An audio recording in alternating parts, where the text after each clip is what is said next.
Welcome to this edition of the Million Dollar Mastermind podcast.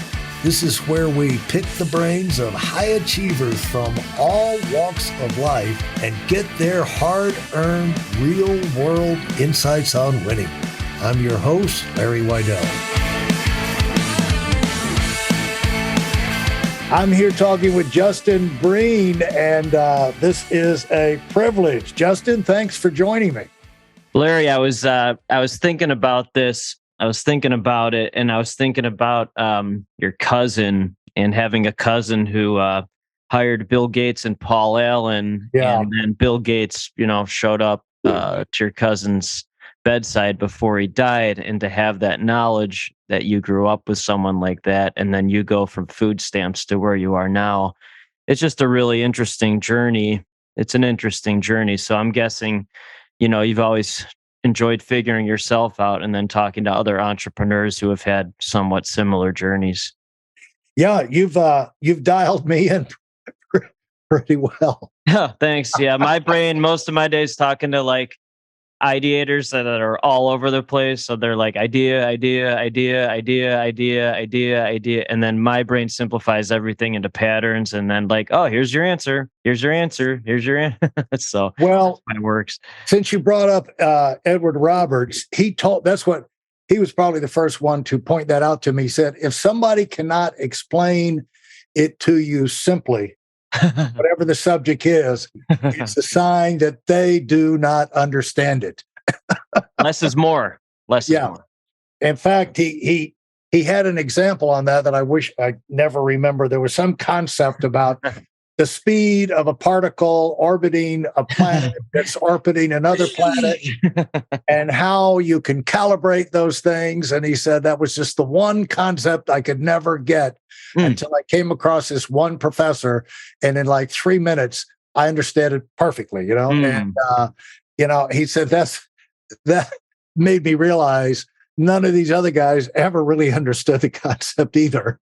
Got it. That's so interesting. So like a brain like that, I mean, I don't know if he ever did his IQ or if you've ever done your IQ, but it had to be off the charts.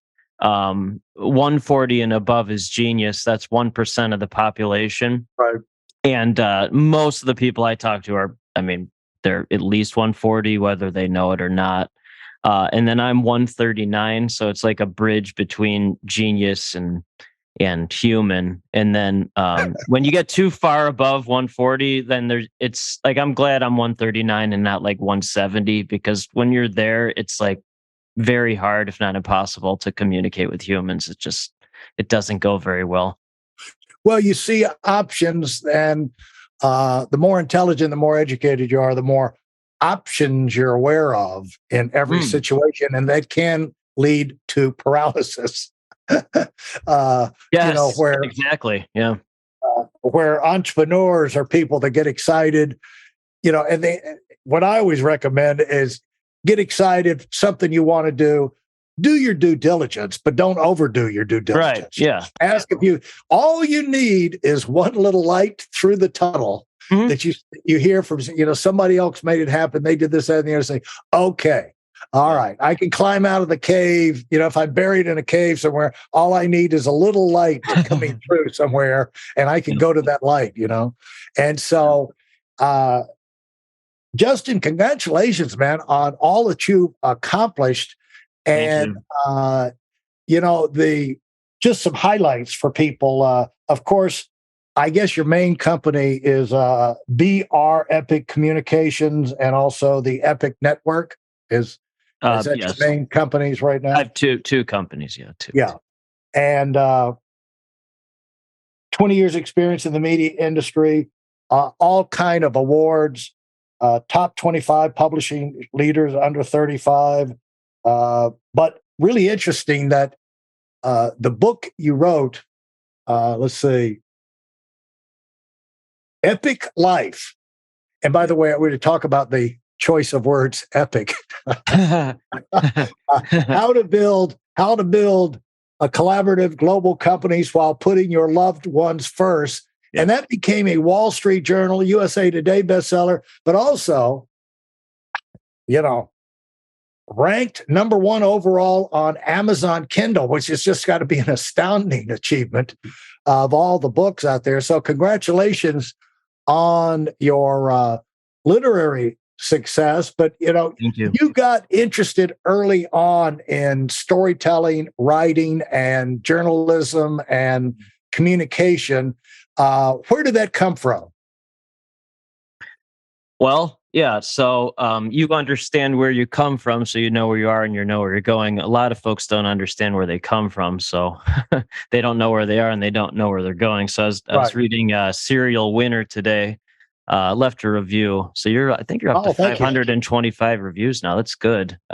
Thank you. And I like how you start with don't do this, but do this. Well, that's great if you don't tell someone not to do something, but if you don't tell them what to do, then that's not good. So, and then winners conquer doubt. Okay, so that was my favorite subtitle or chapter. Winners conquer doubt. So that there's that background, right? And so, like, I was this person before I was born. I was just born to be this person, and I was just born with a story, and the purpose of my life is to be a connecting superhero for every visionary who shares their stories with the world. So not their world, not business owners, not consultants, only visionaries and only the world people. And so what does that mean? So when I was born, my father was 61, and my mom was 27.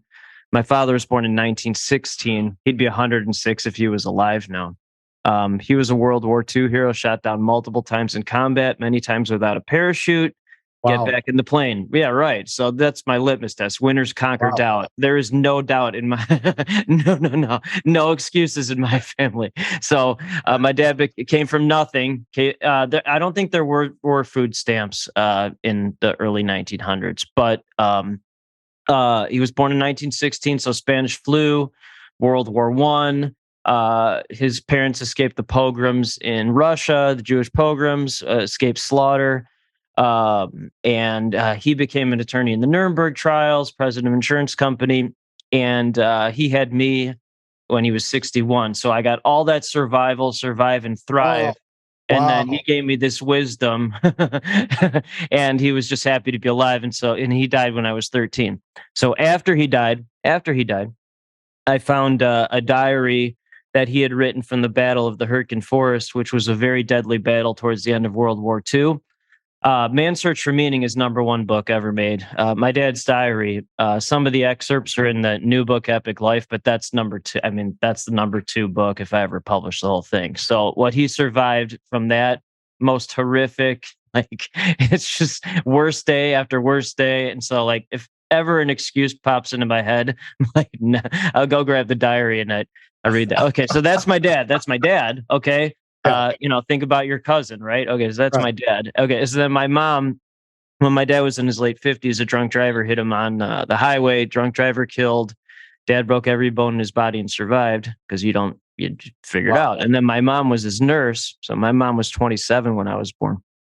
And most of my days talking to the world's top visionaries. Again, not business owners, not consultants, not humans, true visionaries changing the world. I haven't met one with more hustle than my mom ever. She's the ultimate survive and thrive, the ultimate. So I'm just one plus one equals me. Here I am. And then my wife, our first date was the day before she started medical school. So don't make an excuse to me. I do not want to hear it. Winners conquer doubt. Yeah. When did you and how in your evolution as a child growing up, how early did these things dawn on you that, like, great question. I'm in a unique situation, because that was the thing with why I got into writing the book and doing the things that I'm doing. It's like I'm sitting on a whole lot of information here. You have all this wisdom. Yeah, that a lot of people would like to know. And so you look for ways to get it out there, which is what you've done, and you just take what's available to you and then parlay that into the next idea that comes along. But how did you? It starts with an idea. It's like Boom, the light bulb's got to go on one time. When you go into a dark room, the light bulb's got to go on at what somebody, So where, along the way, what did occur to you? Yeah, that's a tremendous series of questions. And most of the people I talk to, not all, but most of them, they're idea. So they're all over the place. ADHD, diagnosed or undiagnosed. It's not a disorder. It's a sign of genius mislabeled by humans, but they're all over the place. And in Strength Finders, Gallup Clifton Strength Finders, there's 34 of them. I am 32 out of 34 in ideation, 32. So Wow. I actually have very few great ideas. However, that's a strength because I know when there's one light on in a dark room, I know it's a great idea. Yeah. So I talked to all these ideators and their ideate. I'm like, no, yes. And then my top 3 Strength Finders are activate, maximize, achieve. So there's no overthinking, there's no overfeeling, there's execute. And so ideators who will do something about it in the present are very grateful for me. And I'm very grateful for them because they're the ones that have almost all the ideas. And then I simplify and then activate, maximize, achieve, connect. And basically let the world know they exist. Yes. You take these rocks, throw them into the lake, and let the rippling 100% start out. And so, why is that fun for you? That's such a simple question, but it's so profound. It's so profound because the purpose of my life is to be a connecting superhero for every visionary who shares their story with the world. And if you're not a litmus test for the people you serve, you're a hypocrite. So I'm a visionary sharing my story with the world.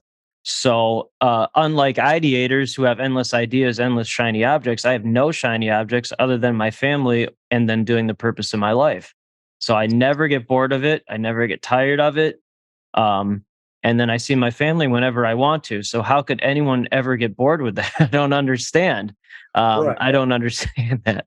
I just like to do what I like to do, and then I ignore and eliminate everything else from my life. Well, what I like what you're doing in the approach, and the good you've done so far, but also the good you're going to be doing going forward. Only the beginning.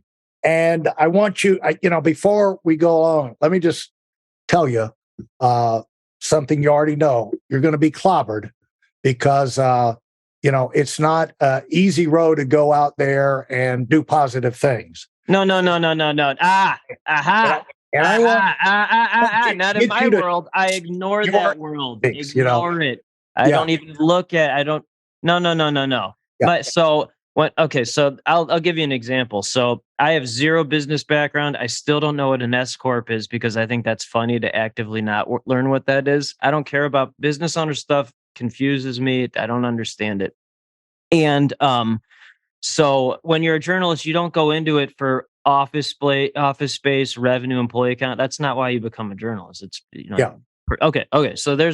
So created in first company. I was a journalist for 20 years. 20 years. So created first company based on how PR firms annoyed me for 20 years. So I have no idea what PR firms do. They just annoyed me. So I created a solution, problem solve, successful global company. Yeah. And literally every PR firm laughed, said it's never going to work. And I know things will work when people that don't have the right mindset say it's not going to work. So I just ignore those people.